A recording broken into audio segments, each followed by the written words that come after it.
Évaluation des compétences. MAG 1. Locomotion. Changer de direction de manière contrôlée. Pour atteindre l'objectif, l'enfant doit minimalement être en mesure d'effectuer un virage glissé en maintenant sa position de base. Pour y arriver, l'orientation du regard et du bâton dans la direction recherchée ainsi qu'un léger déplacement du poids vers l'intérieur du virage est nécessaire.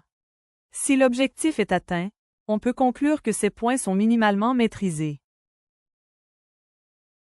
Le soulèvement ou l'écart des patins importe peu, pourvu que la trajectoire est contrôlée et l'équilibre est maintenu. Un bon indice à observer est l'orientation des orteils dans le sens du virage.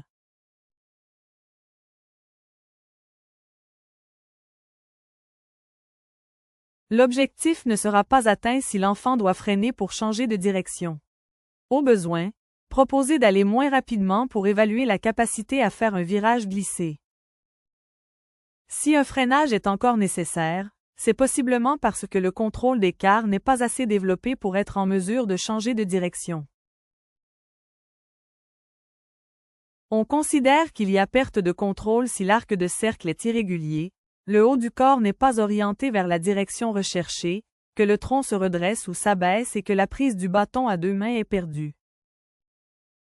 Cet objectif constitue une première étape des habiletés de base à maîtriser afin de progresser vers l'apprentissage des croisements, virages brusques et transitions.